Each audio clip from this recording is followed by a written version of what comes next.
If you could unwire all the negative patterns attached with that mentally from the beginning, think about how much of a beast of a trader you could actually become. So, this is increasing my cognitive load right now as well. How would I be able to, under pressure, execute on those experience-based technical judgment in those particular decisions? The problem though is that people will invest more time, energy and money into their technical skill. Oh, that's gonna...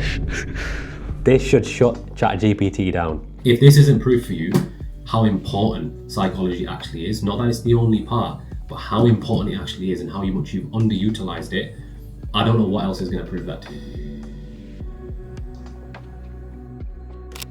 So in 10 minutes time, I'm going to be able to show you why trading psychology is far more important than trading technicals, and why it's always going to act as your insurance policy to come back on when you're under pressure, when you're trading more amount of money, when you're in any kind of difficult situation in the markets. You can always come back to your trading psychology, but you can't do that with your technicals. So I'm going to use ChatGPT over here. But before I begin, I want to emphasize something very important. Please don't think I'm saying don't focus on your technical skill. I think your technical skill, in fact, I know your technical skill is so crucial and it's so important. The problem though is that people will invest more time, energy and money into their technical skill than they will in their trading psychology. So that proves to me that of course it's under prioritized out there, because if it wasn't, you'd be investing the same amount of time, money and energy into your trading psychology. So I'm going to speed up parts of the video. I'm going to screen record this on my end and show you what I'm actually typing so I don't have to keep doing this.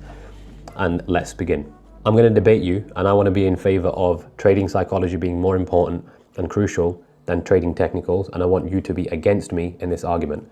Are you ready to begin? So let's begin. Opening statement. This is ChatGPT's position. While mindset and discipline are undeniably valuable, they are useless without a solid technical foundation. Trading is fundamentally a data-driven activity. Charts, indicators, price action, statistical patterns are what give a trader an edge. Psychology may help you stick to your plan, but if the plan is technically flawed, no amount of discipline can save you. I actually agree to that. In other words, you can't master the emotional execution of a bad system. It's a very good way to put it. Now your turn. Make your opening case. Let's assume I have a solid technical foundation and my system is proven profitable. If I can't emotionally manage pressure, how am I supposed to stick to my trading plan even though I've tested my system time and time again? If you already have a proven, back-tested, statistically sound technical system, then you've already done 90% of the heavy lifting. The psychological struggle you describe, doubting the system, hesitating over trading, is not a flaw of psychology per se, but a lack of confidence in your system's logic, which is psychology. I'm going to ask it that. In fact, most emotional issues in trading stem from technical ambiguity. Traders get anxious because their system is too discretionary, or they haven't quantified. This sounds like someone I know. They haven't quantified their edge clearly. A truly robust system should account for drawdowns, variance, and even black swan events. If it does, then execution becomes mechanical and psychology takes a back seat. To put it simply, if you're psychologically shaken during execution, your system probably isn't as technically sound or as well internalized as you think. Your move. I like how this is being a little bit passive aggressive towards me as well. This sounds like typically my audience of people who watch these videos. Right, let me think of my response. I've got a few points, but I want to articulate it well. Wouldn't you argue, however, a lack of confidence is actually a psychological flaw, because confidence is a reflection of an emotional state more than an actual skill set.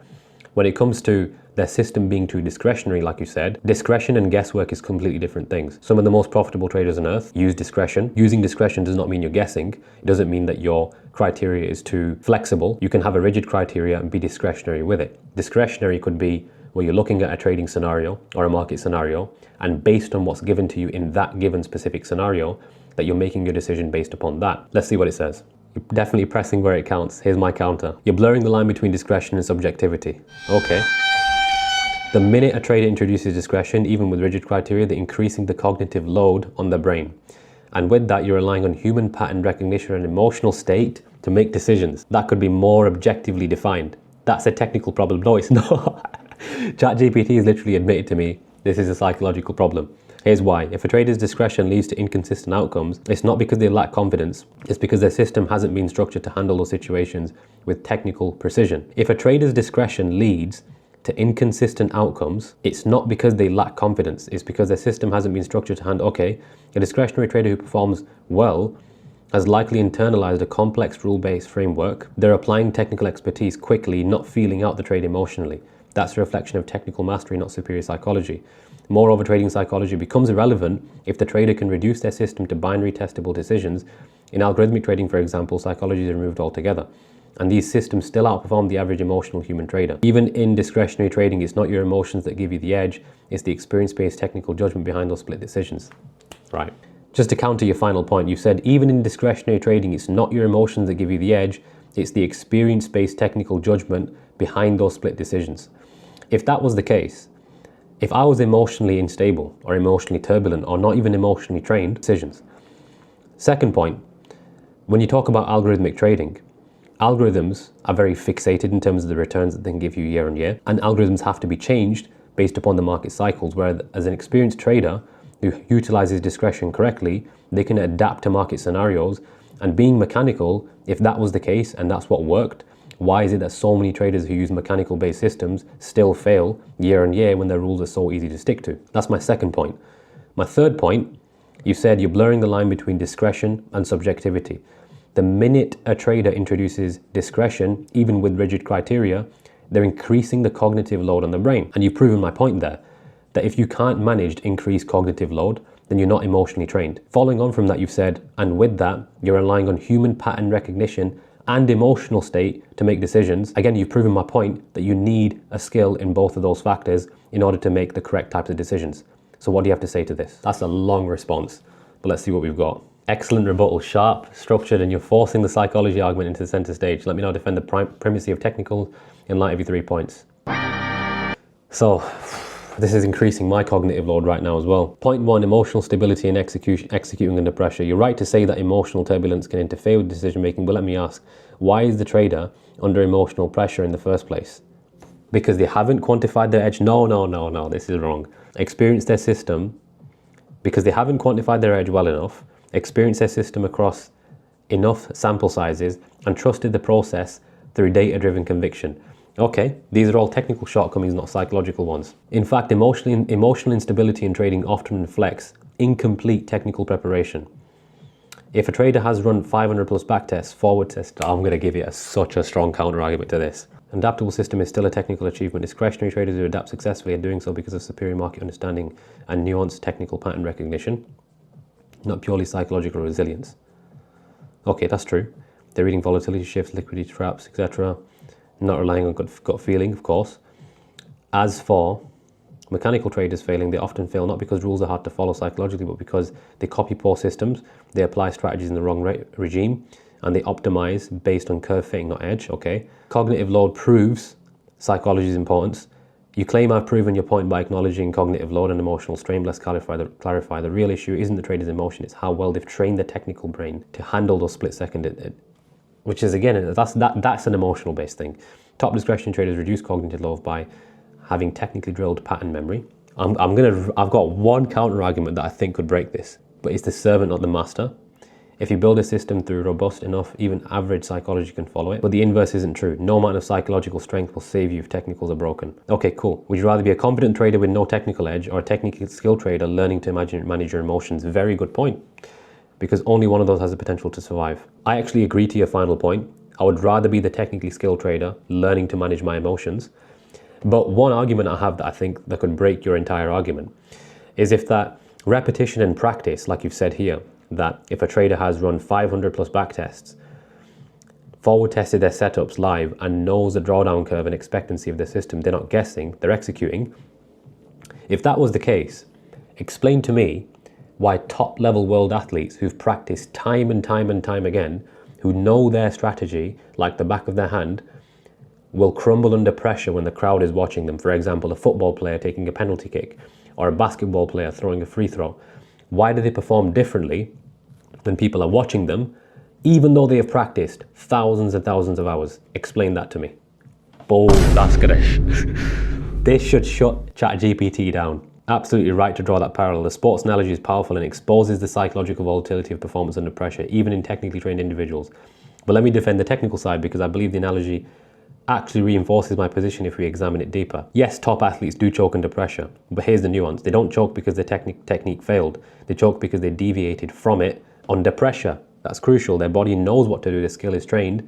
The shot is calibrated. What causes failure is not a breakdown of skill. It's a breakdown in execution due to an overactive, analytical mind overriding muscle memory. That's just proving my point.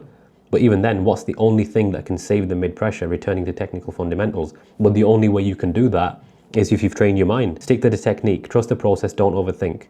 Because when you focus on the mechanical movements, the swing, the breath, the posture, you anchor yourself in the technical process, which reduces emotional noise. You could take the most emotionally stable athlete on earth, someone who never cracks under pressure, calm as a monk, but if they've never trained to kick a football. So you've said here that when it comes to flipping the analogy, that you could take the most emotionally stable athlete on earth, someone who never cracks under pressure, calm as a monk, but if they've never trained to kick a football, will they score a penalty against a world-class goalkeeper? In what real-life scenario do you have an untrained athlete playing against a world-class goalkeeper? You never have that. So in what scenario should an untrained trader go into the markets against top world level traders? You wouldn't do that. You would make sure that you build a good psychological foundation before you even go into that arena. Every single athlete that you see that competes against other world level athletes have already done a lot of practice, a lot of psychological training, but they still crumble under pressure. And going back to your original point over here, you said their body knows what to do. The skill is trained, the shot is calibrated. What causes failure is not a breakdown of skill, it's a breakdown in execution due to an overactive analytical mind overriding muscle memory, which again proves my point even more. That if they don't have the correct psychological foundation, the only thing that is going to save them is not the technical fundamentals, it's their ability to return to that. And the only way you can do that is by having a correct psychological foundation. This is really interesting to see what it says now. Airtight counterpoint. You're tightening the noose around the true nature of execution, and you're absolutely right to push the analogy into realism because it exposes where my argument thins out. Guys, this is completely unprepared, by the way. Allow me to pivot and defend my position with precision, because what you've done is reframe the argument in a way that blends psychology and technicals, whereas I'm still maintaining that technicals are foundationally more important. First, your scenario. You're right. There are no world-class competitions between amateur and elite opponents, but let's be honest, the financial markets are that arena. Retail traders do step into the same liquidity pool as hedge funds every single day, and this is why the absence of technical skill is fatal from day one. Emotional stability means nothing if you don't know what you're doing technically. So your point that psychological foundation should come first assumes an unrealistic progression. In trading, it's the technical learning curve that filters people out. Most never even reach the psychological battlefield because their setups are flawed. Now to the choking athlete analogy. So let's double down. You said the only thing that is going to save them is not the technique.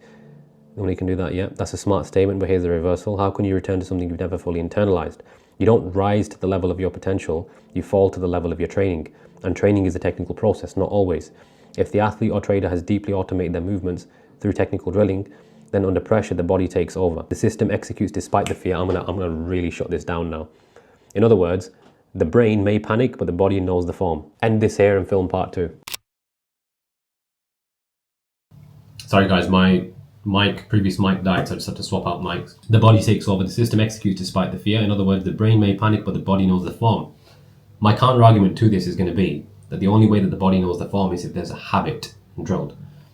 So if I've practiced my technical method incorrectly over those years, and I've also not trained myself psychologically, there is a way to counteract this. The mouse still clicks the setup, the stop loss still triggers, the trade still fits the playbook. So while psychology impacts your access to that system, it does not replace the need to have it.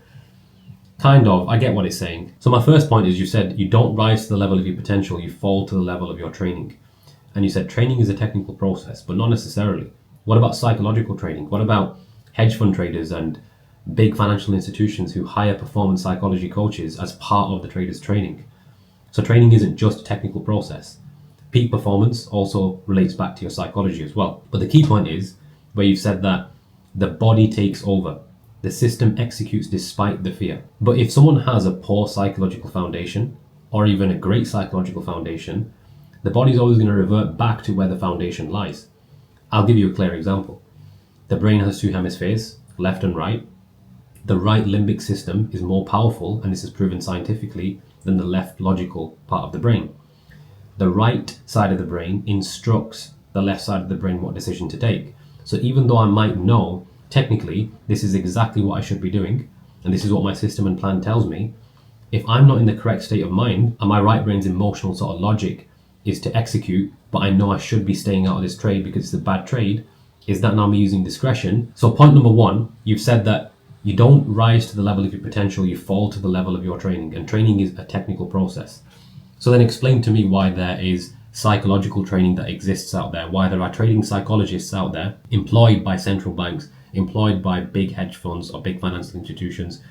If training was solely just a technical process, why do these people spend so much money on hiring trading performance psychology coaches? Point number 1. Point number 2, you said that the body Then under pressure, the body takes over. The system executes despite the fear. In other words, the brain may panic, but the body knows the form. But that's a habit. And a habit is drilled in, not only technically, but also psychologically. I'll give you an example. The brain has two sides, the left and the right hemisphere. And science has proven that the right hemisphere is more powerful than the left hemisphere because it's the emotional limbic system. So whatever state the emotional mind is in determines what decisions the left hemisphere makes. If my mindset is to be fearful and I want to stay out of the market and my response in terms of fight flight is just flight, even if my system tells me to execute and the plan is proven, if that is my emotional state and it crosses a certain threshold, then do you not argue that my emotions will take over? So does it not go back to how well emotionally trained you are to execute your system effectively? Let's see what it says to that. That's proper frying my brain right now. I'm using a lot of battery. Let's have a check. It's just said you've landed a brutal combination backed with neuroscience, institutional realities, and deep interplay between psychology and behavior. You're forcing the debate away from mere preference and into performance architecture, and I admit these are high-level heavyweight points, but I'm not tapping out yet. Oh my god.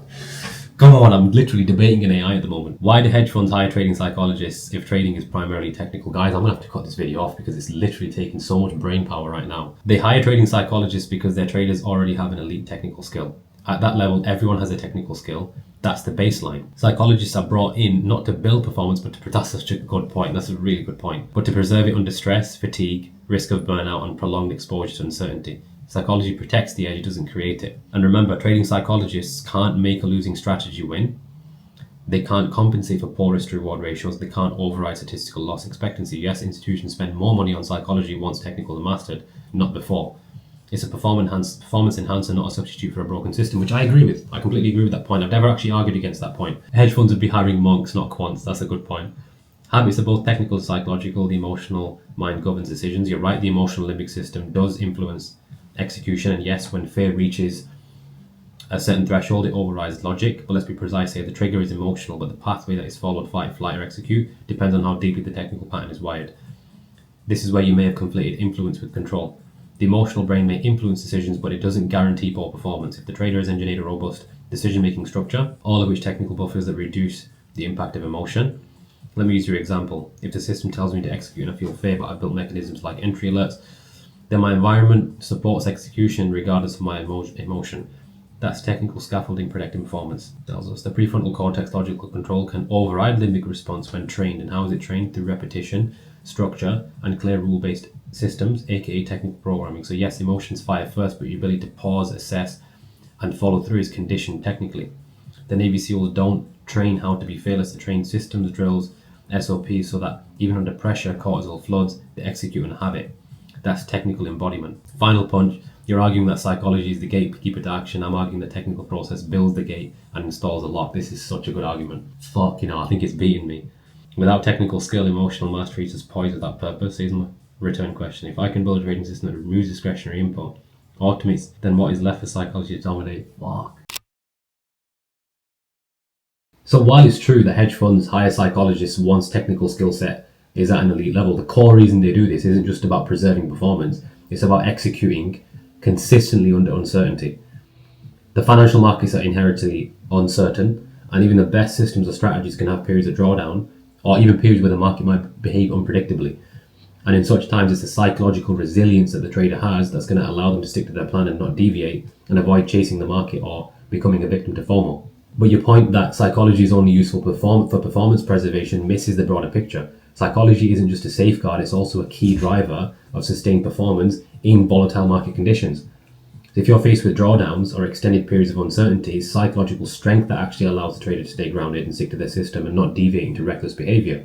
Point number 2 that I want to make is that technical systems still fail under stress without emotional discipline.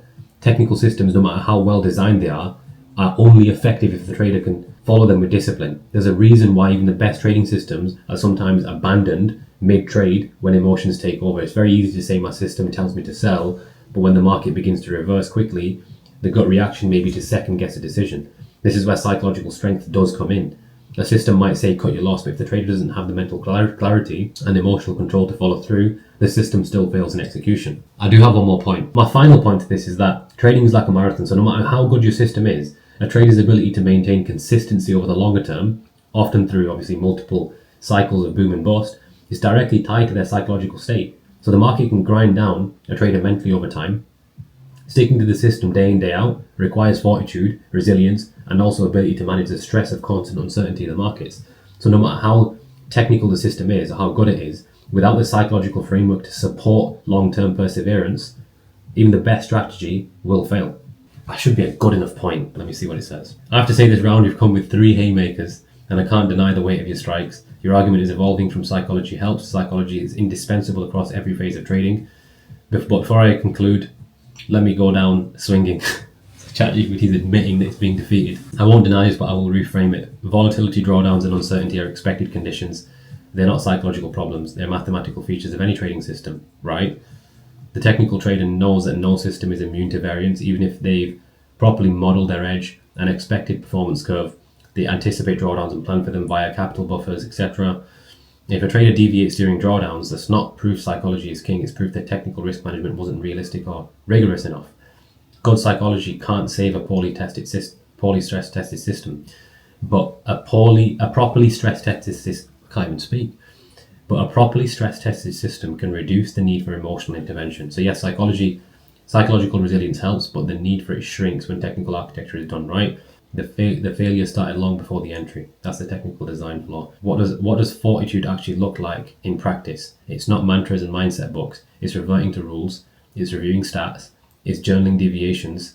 Okay, oh, well, you stick to a plan, but technical define whether the plan is even worth sticking to. So from my experience as a trading coach who's worked with so many people with different personalities, one thing I've come to realize is that finding a system with an edge, with a technical edge, is not the difficult part.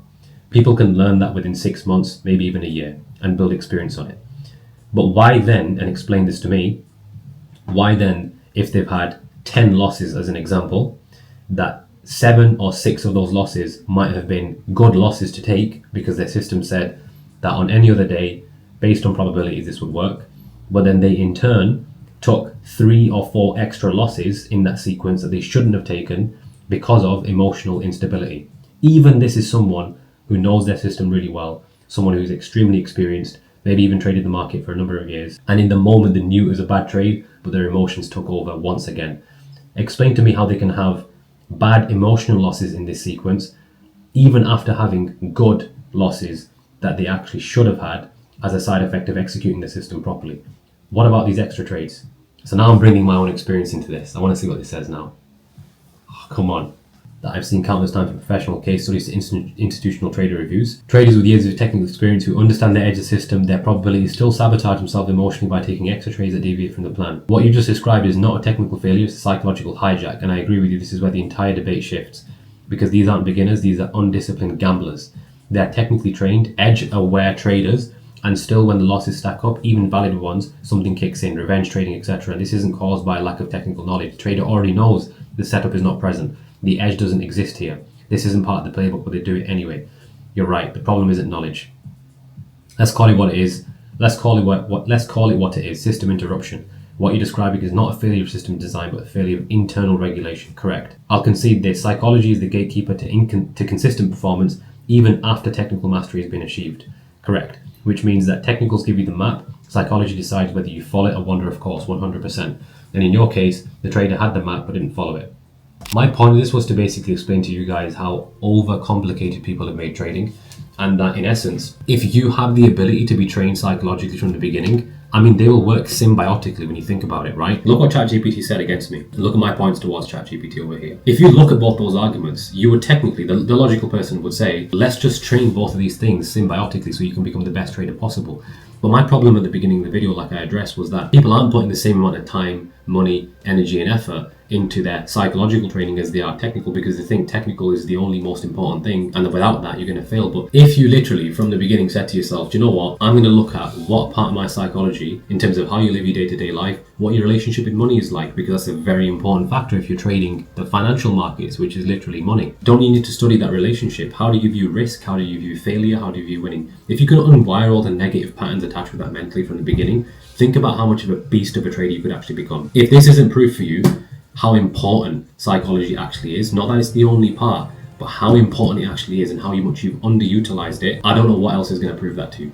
You'll tell people on here saying, oh, just focus on it later, first build technical foundations. Why can you not do both? This has proven that doing both would actually put you years ahead of the average trader and will actually give you more of an edge in the markets. So this has shut down all this psychology bullshit argument that you see on YouTube. I don't see any stronger argument than this on YouTube right now. I literally don't. I've never heard of one. This is to me the strongest argument against it. So hopefully this clears this up. I've done this argument many times before, but I thought, let me introduce ChatGPT to this. Completely untrained. This is an unrehearsed video. I've tried to keep this as raw as possible. Obviously, I've had some cuts in the video because of the mic, etc. Let me know your thoughts down below. Let me know your honest thoughts down below. And I want to see, genuinely, how many of you do you actually believe that you've under-prioritized your trading psychology and you've sort of like put it aside as a second priority to work on? And how many of you now know that if you were to work on it symbiotically, that you'd actually become a better trader, that you actually wouldn't lose as much money, you'd actually make a lot more money, you'd scale up quicker, you wouldn't blow as many accounts? Let me know down below. Thank you guys for watching.